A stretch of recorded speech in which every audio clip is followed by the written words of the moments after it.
The other project on this theme of parents taking accountability and responsibility for safeguarding and protecting their own children.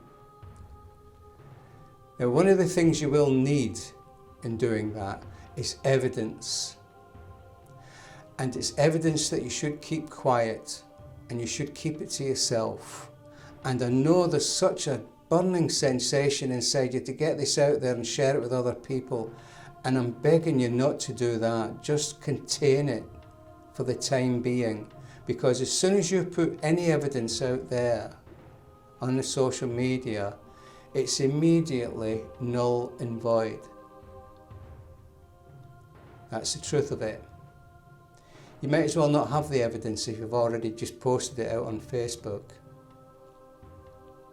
Let me tell you very briefly why I say that and how the system works. When I worked in the children's homes in the north of England, I was voted the children's advocate.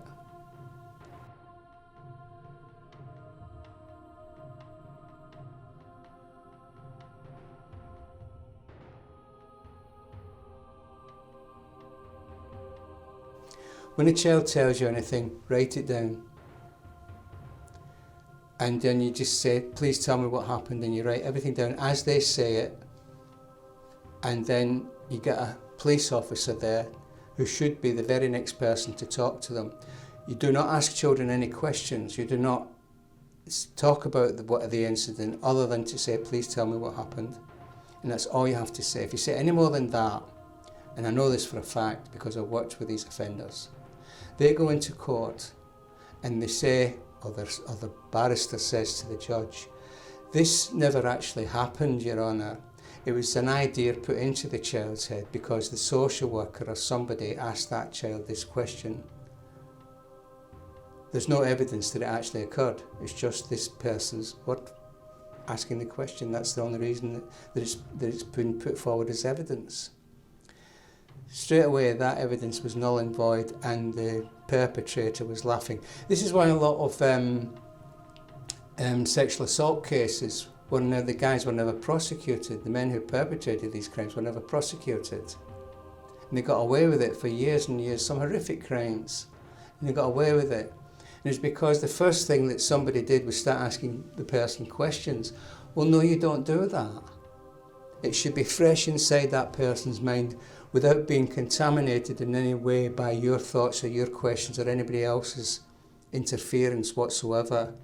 Because it's a specially trained police officer who talks to these victims and should be the only person to talk to these victims about what happened. Obviously you can take care of people and such, but without going into too much detail or asking them to elaborate on anything, you just write it down what they said as they say it.